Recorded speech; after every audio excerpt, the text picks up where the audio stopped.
사진 한 장을 먼저 보도록 하겠습니다. 조금 특이한 사진이죠. 보통 해바라기들은 해를 향해서 이렇게 피게 되는데 해를 피하고 싶은 해바라기 사진입니다. 너무 폭염에 지쳐서 자신의 이름까지 포기를 한 것이죠. 해를 바라지 않고 등지는 꽃이 되어버렸습니다. 해를 등진 해바라기의 모습입니다. 사람 또한 태생적으로 하나님께서 지으실 때에 다른 사람을 보면서 살 수 있도록 그렇게 지으셨습니다. 부부의 경우를 생각해 보십시오. 정상적인 부부는 서로 얼굴을 맞대고 삽니다. 시간이 지날수록 겉모습은 자꾸만 낡아지지만 그래도 함께 있는 것이 편해지고 점점 같이 보내고 싶은 마음은 더 짙어지게 마련입니다. 정상적이지 못할 때는요, 얼굴을 보지 않으려고 그러죠. 서로 낯을 돌리게 되는 것입니다. 직장에서도 학교에서도 마찬가지입니다. 직장 동료라든지 상사, 후배, 친구, 선생님, 교수님 다 마찬가지죠. 관계가 좋을 때는 서로 만나는 것이 부담스럽지 않고 얼굴을 대하는 것이 그렇게 불편하지가 않습니다. 성도 사이도 그렇다고 생각이 됩니다. 한 교회를 이루고 있는 성도들에게는 정말 하나님과의 관계뿐만 아니라 성도 간의 관계도 중요합니다. 그런데 문제는 서로를 보는 것이 너무 힘들 때입니다. 특별히 오늘 본문이 우리에게 보여주는 것처럼 잘못을 저지른 형제가 바로 곁에 있을 때에 함께 그 형제를 받아서 형제로 살아간다는 것이 말처럼 쉽지 않다는 것입니다.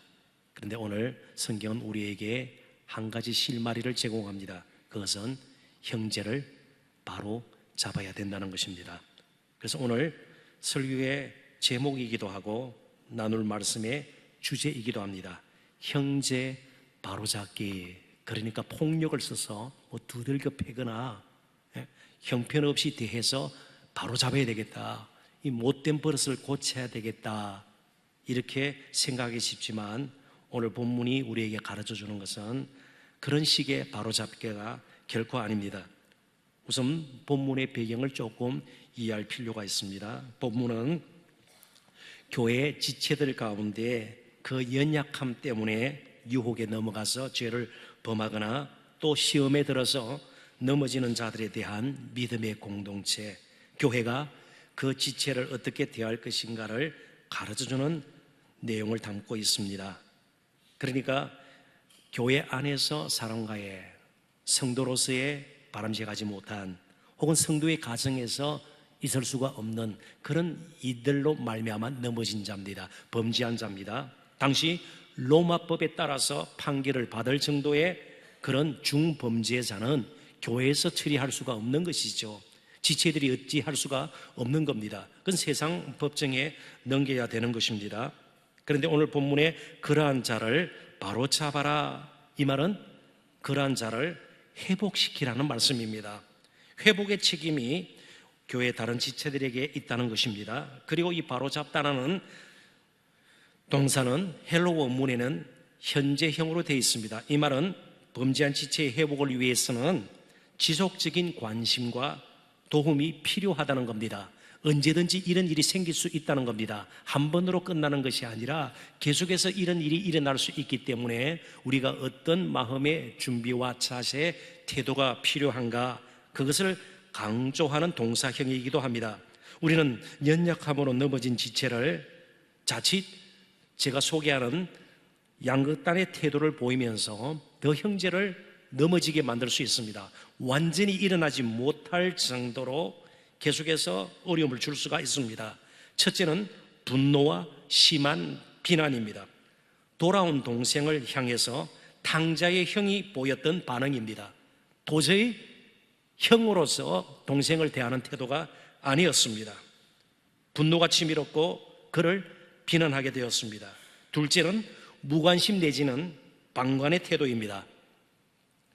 동생 아벨이 어디 있냐고 물으시는 하나님의 질문 앞에 가인이 대답하는, 그리고 가인이 보였던 태도입니다.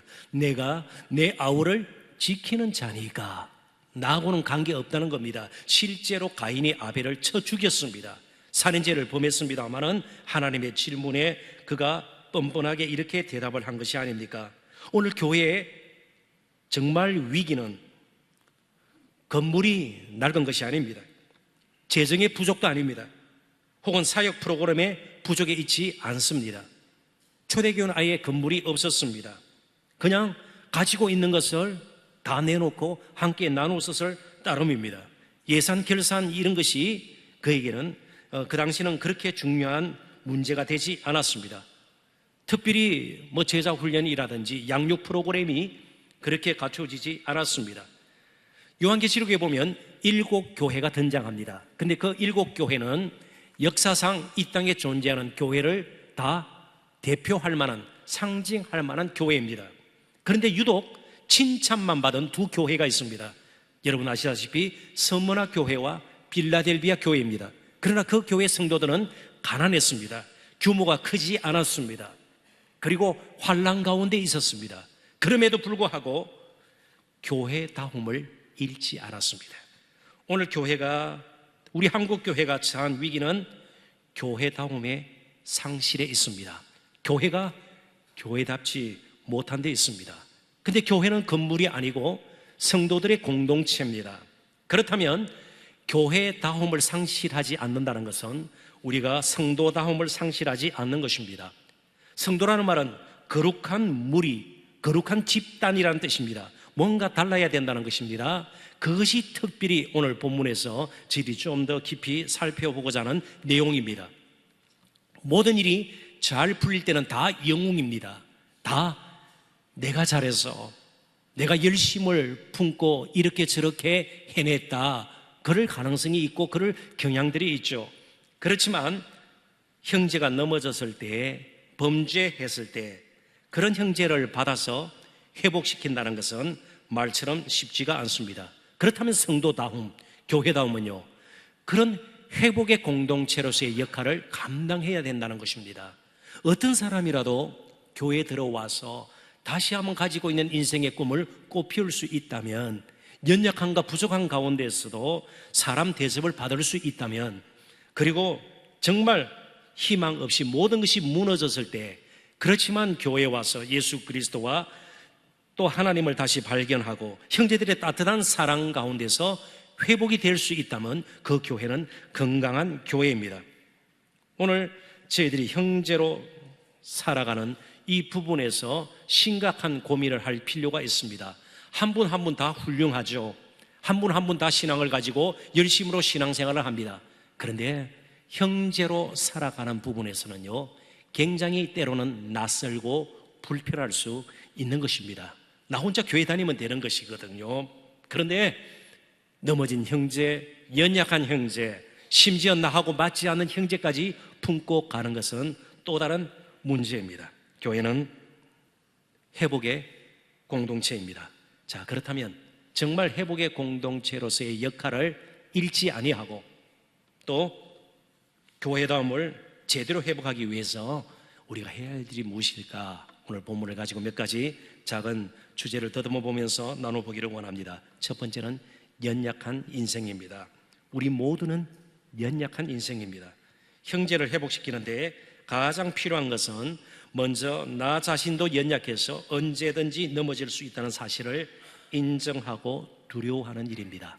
자신의 연약함에 대해서 심지어 목회자들 자신도, 오랫동안 신앙생활을 한 사람도, 중직자도 자신의 연약함에 대해서는 전혀 두려워하는 마음이 없어요.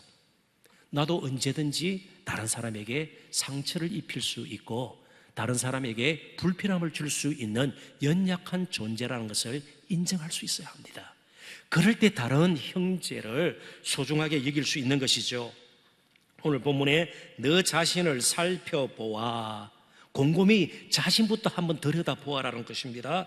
너도 시험을 받을까 두려워하라. 시험에 빠져서 넘어지고 그릇된 길을 가고 잘못을 저지를 수 있다는 것이죠. 고린도전서 10장 12절 말씀, 여러분 잘 아시는 말씀일 것입니다.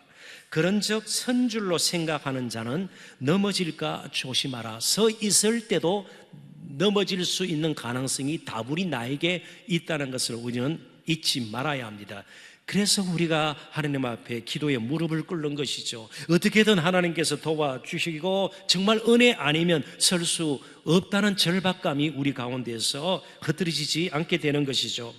나는 전혀 문제가 없는 것처럼 자기 의에 빠지게 되면 갈등의 골만 더 깊어지게 되는 것입니다. 그래서 신앙이 성숙할수록 우리는 우리를 자신을 돌아보는 눈이 크게 뜨이게 됩니다. 나의 허물이, 나의 죄와 참으로 여러 가지 악함으로 얼룩진 모습이 보이기 시작하는 것입니다.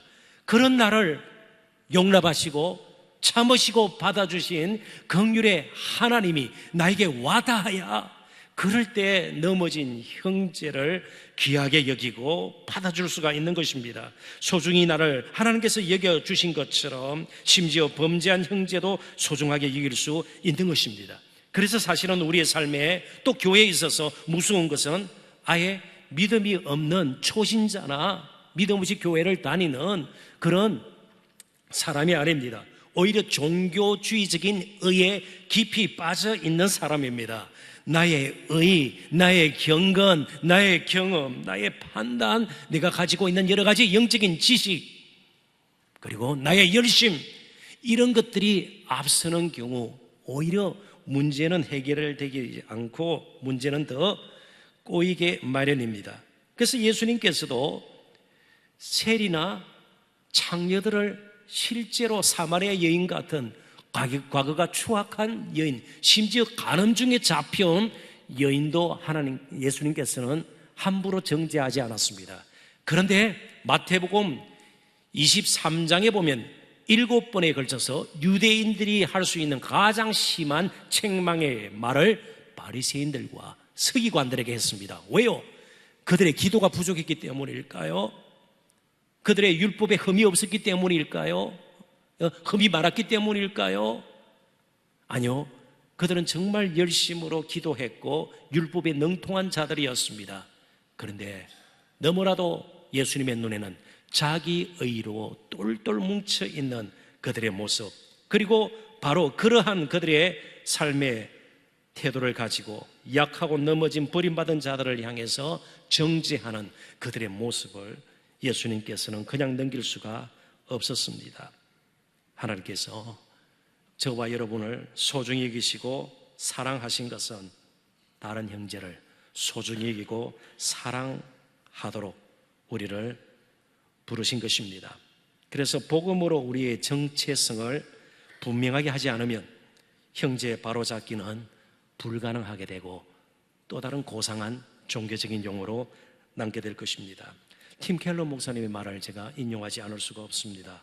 복음만이 우리를 자만과 스스로 높아지는 교만과 자학에서 자신을 학대하는 심한 열등감에 빠지게 만드는 자학에서 건져내어 담대하고도 겸손하게 해준다. 그게 모든 사람과의 관계에 나타나게 되어 있다. 복음을 떠나서는 우월감이나 열등감에 빠질 수밖에 없다. 그러면 아무리 못나도, 나보다 못 배워도, 나보다 가진 것이 없어도 아주 엉뚱한 모습을 띠고 살아도 그 사람을 한 사람의 소중한 인생으로 먼저 여겨야 형제를 바로잡을 수 있고 회복시킬 수가 있는 겁니다. 그런데 탕자의 비유에 등장하는 탕자의 형을 한번 보십시오. 그는 정말 열심으로 살았던 사람입니다. 굉장히 의롭게 자신을 가다듬고 살았던 사람입니다. 그래서 동생이 돌아왔을 때에 아버지가 잔치상을 벌여놓은 것에 대해서 그는 전혀 기뻐할 수가 없었습니다. 동생은 허랑방탕하게 아버지가 살아있는데도 상속분을 미리 챙겨서 먼 나라로 가서 정말 창녀들과 함께 hợp의하고 돌아왔는데도 아버지가 잔치를 벌인 것입니다. 그때 이 큰형이 아버지를 향해서 했던 말을 한번 제가 인용을 하겠습니다. 내가 여러 해 아버지를 섬겨 명을 어김이 없거늘. 내가 무슨 잘못을 했습니까? 잘못한 거 없죠. 아버지의 뜻대로 열심으로 그는 살았고 아버지를 도왔습니다. 그런데 이게 문제가 되는 것이 아닙니다. 누가복음 15장 30절에 보면 동생을 향해서 그가 표현한 내용이 나옵니다. 형제로 생각하지 않아요. 이 아들이 돌아오매, 아버지에게 그렇게 했어요. 이 아들이 돌아오매, 당신의 아들이 돌아오매예요. 자신의 동생이 아니에요.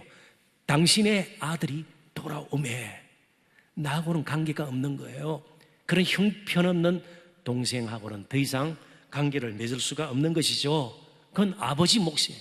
장치를 벌이든 말든 그런 형편없는 이 아들이 돌아오매, 그렇게 말을 한 것입니다.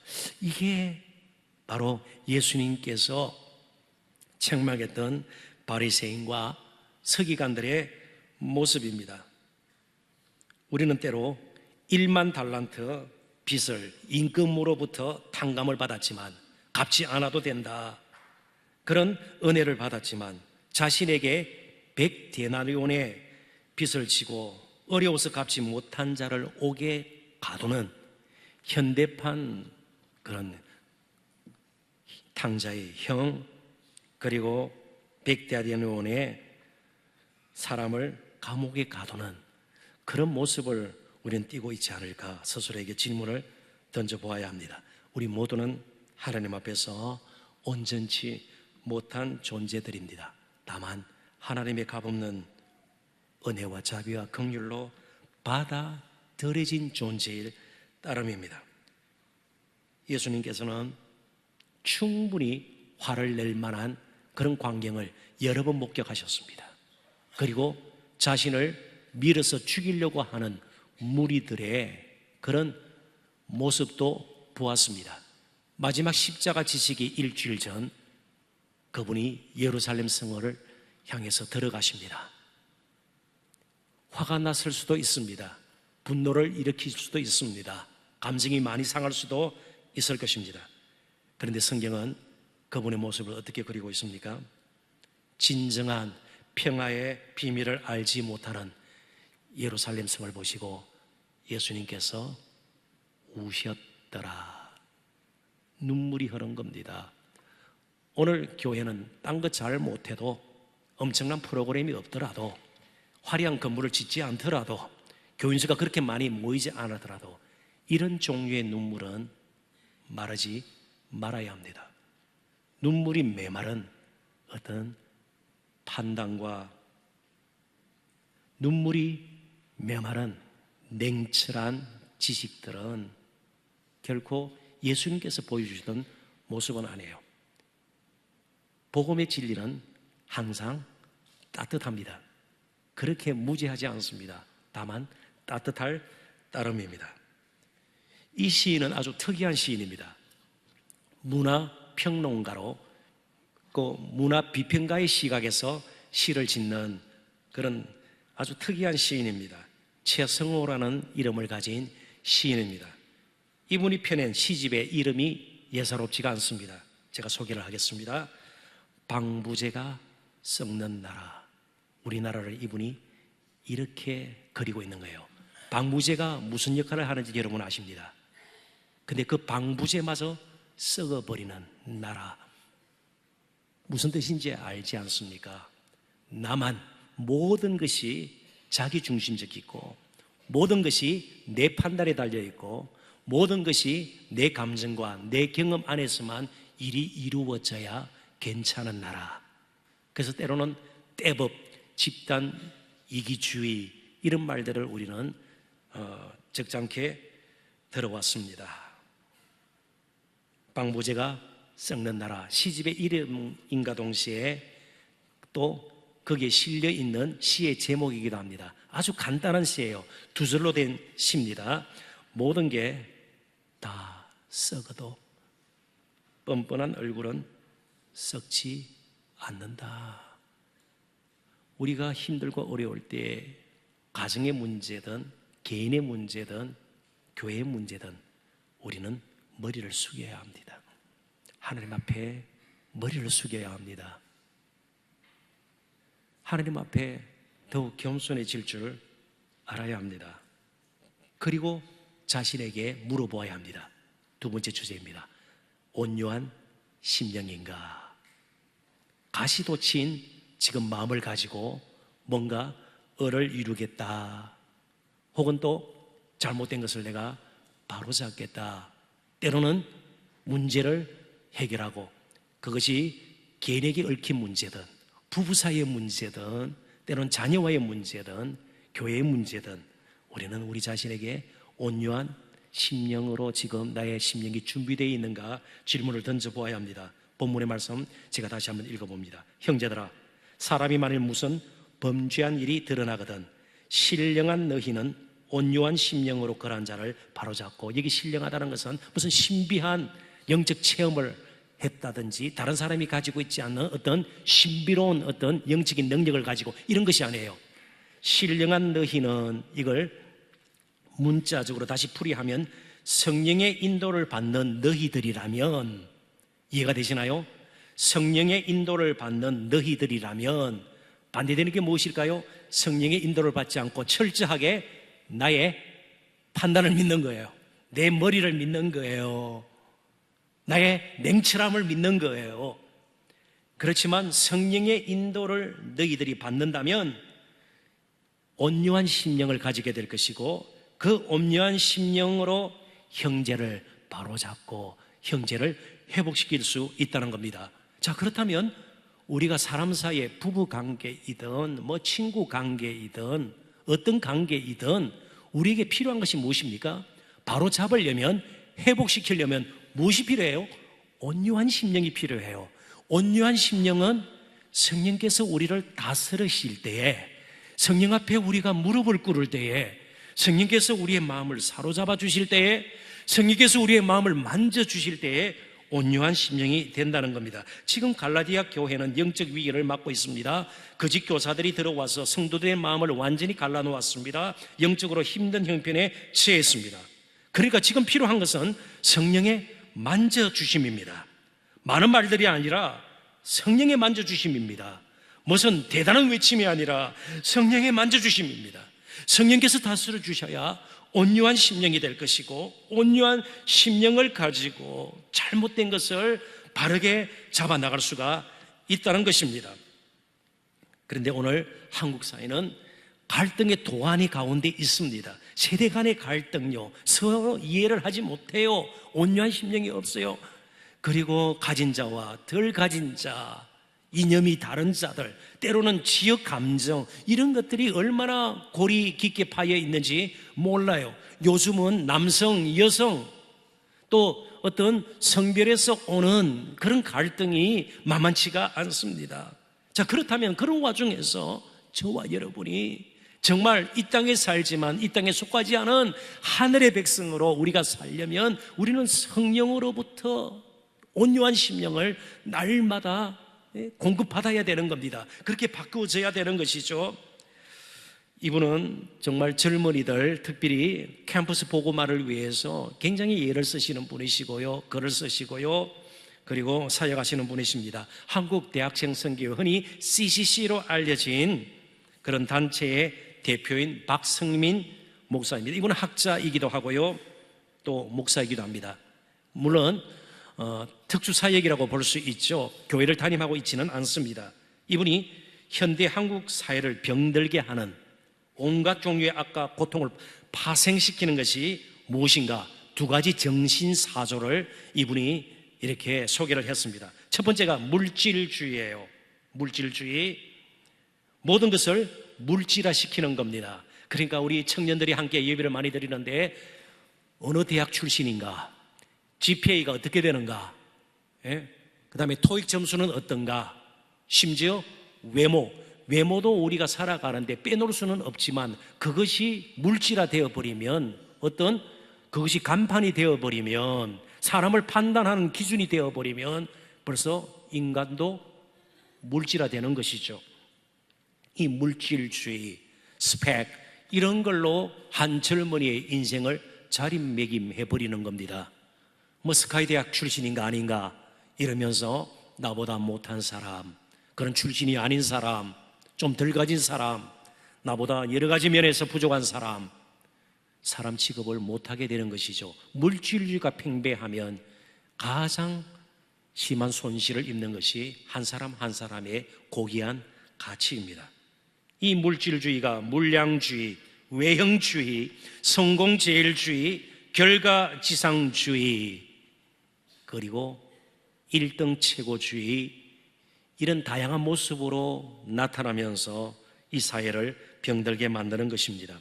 누구든지 물질주의에 함몰되어 버리면 사람의 가치를 소중히 여기지 않게 되는 것입니다. 또 한 가지는 교묘하게 우리의 마음을 흔들어 놓고 관계를 끊어 놓는 겁니다. 사람됨을 잃어버리게 하는 것이죠. 그게 자기도취, 자아도취, 허직 전문적인 용어로 나르시시즘이라 그럽니다.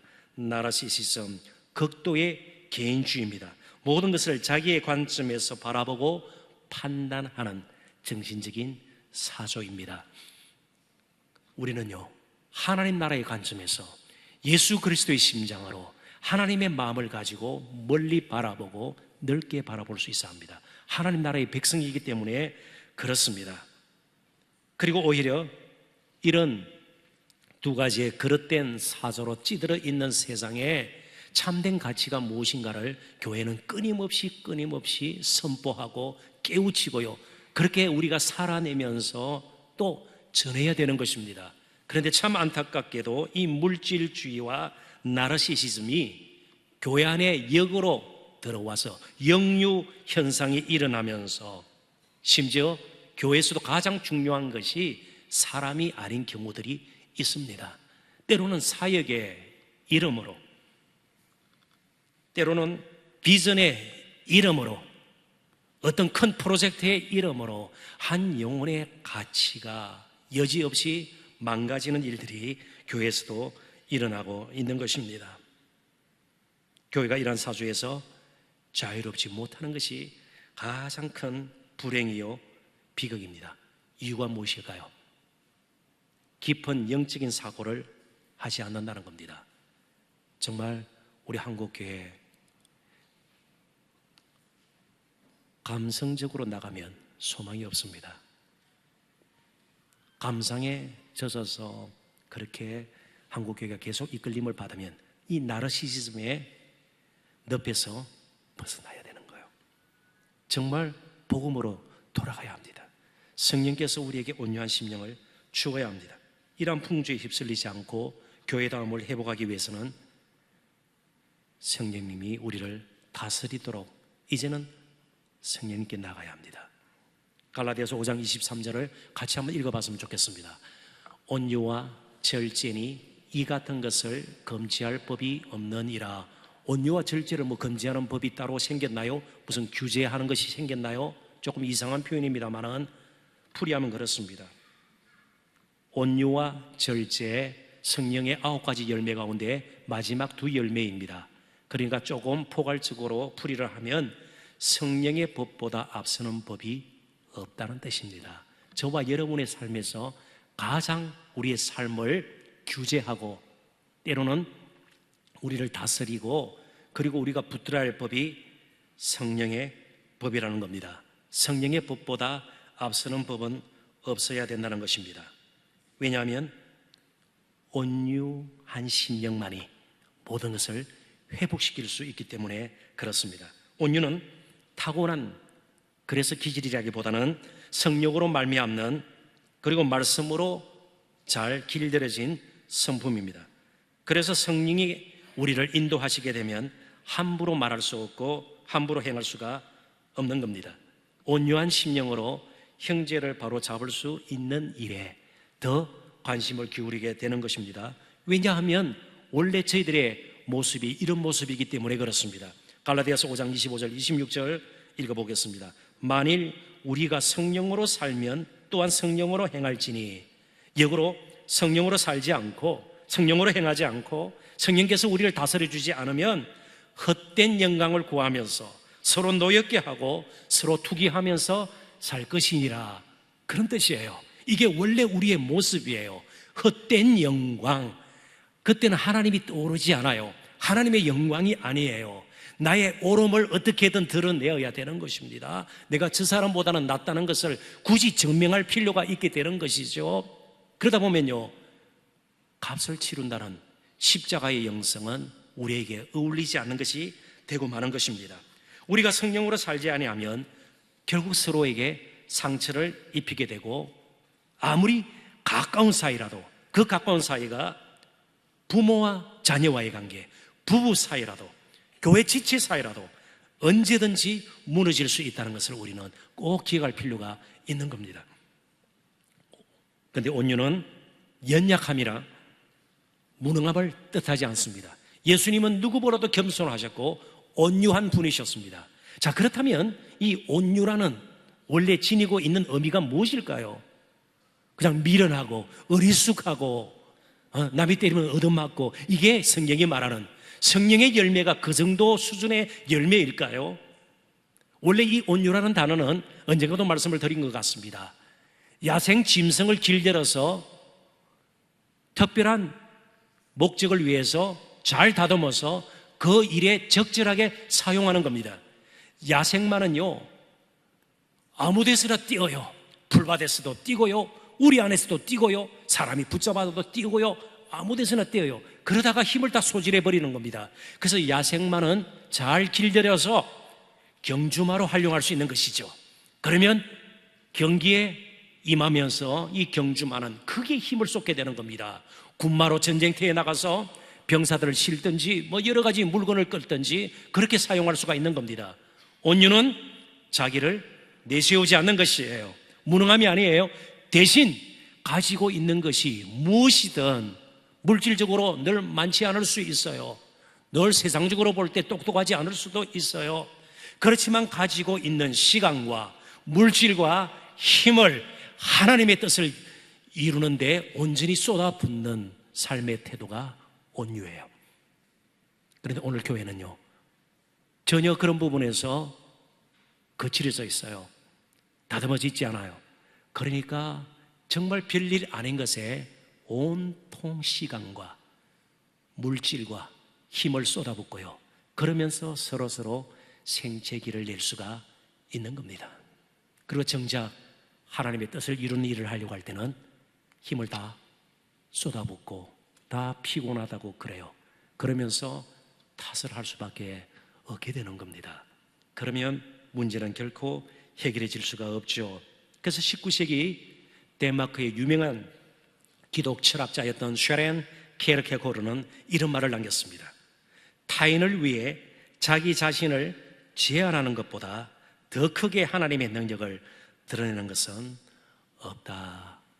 혹시 부부 사이든 부모와 자녀 사이의 문제이든 친구와의 어떤 갈등이든 때로는 가장 사랑하는 사람 사이에, 연인 사이에 있는 어떤 관계상의 문제이든 혹은 여러분들의 구역이나 전도회 정말 다른 성도와의 문제이든 문제가 생겼을 때 말을 줄이셔야 합니다. 그리고 묵묵히 성령의 도우심을 간구해야 합니다. 많은 말이 사람을 바꿔놓을 수는 없는 것입니다.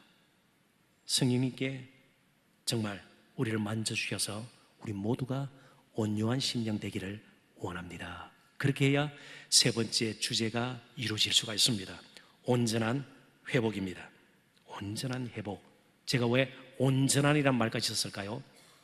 회복하는 신용은 할 수 있다는 거예요. 그런데 온전한 회복을 위해서는요, 누군가가 값을 치루어야 해요. 예수님께서도 저와 여러분을 하나님 앞에 온전히 세우기 위해서 십자가에 모신 고난을 당하셨습니다. 그리고 하나님이 십자면 저와 같이 천한 육신의 몸을 입고 이 땅에 오신 겁니다. 본문에 바로 잡다, 제가 회복시킨다, 그런 말씀을 드리지 않았습니까? 헬라어 원래 원문의 단어는 카타르티조라는 단어입니다. 찢어진 그물을 기우거나 혹은 골절된 뼈를 제 위치로 돌려놓을 때 사용했던 단어가 카타르티조입니다. 그물이 찢어져 있으면 아무리 수고해도 물고기를 잡을 수가 없습니다. 뼈가 골절된 가운데서요, 왜 그렇게 하지 못하느냐? 안 돼요. 고통만 더할 따름입니다. 일은 할 수가 없고 아픔만 더할 따름입니다. 그래서 오늘 우리에게 필요한 것이 넘어진 형제, 좀 심지어 죄를 범한 형제까지라도 온전한 역할과 그리고 맡은 일에 대해서 기능적인 면에서도 제 일을 감당할 수 있도록 다시 되돌려 놓는 것이 필요합니다. 그 일이 만만치 않기 때문에 누군가가 값을 치러야 합니다. 뼈를 다시 돌려놓는 애를 써야 되는 것이죠. 그물을 깁는 수고를 해야 되는 것입니다. 그래서 2절에 보면 짐을 서로 지라 그리하여 그리스도의 법을 성취하라고 말씀하고 있습니다. 짐지지 않는 어떤 조언도, 짐지지 않는 어떤 거창한 말도 실질적으로는 도움이 되지 않는다는 것을 우리는 한시라도 잊어서는 안 될 것입니다. 예수님께서는 당시 가장 비난받던 한 인물, 세리장 삭개오의 집에 들어가게 됩니다. 이미 비난받을 대로 비난받는 그런 사람의 집에 들어가는 겁니다. 그러면 예수님 역시 비난의 대상이 되는 겁니다. 그럼에도 불구하고 예수님은 그 자리로 들어가셨습니다. 비난의 자리로 들어가셨습니다. 값을 치르기로 작정을 하셨습니다. 이유는 단 한 가지입니다. 삭개오가 회복되기를 원하셨기 때문입니다. 지금 탕자 이야기를 제가 계속하게 됩니다. 아버지는 자존심이 망가질 대로 망가졌습니다. 당시 팔레스타인 풍습으로는 아버지가 세상 떠나기 전에 상속을 챙겨가는 것은 굉장히 무례한, 사회적으로 지탕받을 만한 일입니다. 그런 수모를 아버지는 겪었습니다. 죽은 아버지처럼 탕자에게, 둘째 아들에게 취급을 당한 겁니다. 자존심이 상했습니다. 그때 돌아왔을 때에 그냥 둘 수가 있겠어요? 그리고 실질적으로, 현실적으로 재산의 3분의 1을 챙겨나갔기 때문에 굉장히 금전적으로도 손해를 보았습니다. 그렇지만 아버지는 자신이 값을 치르기로 작정을 하셨습니다. 왜요? 탕자가 회복되기를 원했기 때문입니다. 진정한 아들다움, 그 아들이 비록 탕자였지만 돌아와 다시 아들답게 사는 것을 원했기 때문입니다. 많은 경우 넘어진 형제가 결국 회복되지 못하는 것은 그를 둘러싸고 있는 공동체가 복음적이지 못하기 때문에 그렇습니다. 모두가 자신에게 함몰되어 있기 때문에 그렇습니다. 말씀을 맺습니다. 저 자신에게, 시온 찬양대 여러분들에게, 중직자 여러분에게, 청년 여러분에게 어느 때보다도 우리가 이 사회를 바라볼 때에, 또 가정을 바라볼 때에, 우리 한국 교회를 바라볼 때 가장 먼저 자신에게 복음을 전하십시오. 가장 먼저 복음을 자신에게 전하십시오. 다른 사람이 아닌 그 복음을 자신에게 전하십시오. 복음의 은혜로 우리가 다시 소성이 되어야, 회복이 되어야, 성령의 다스림을 받고 온유한 심령이 되어야 문제를 해결할 수 있는 능력의 사람으로 설 수가 있습니다. 기도하십시다.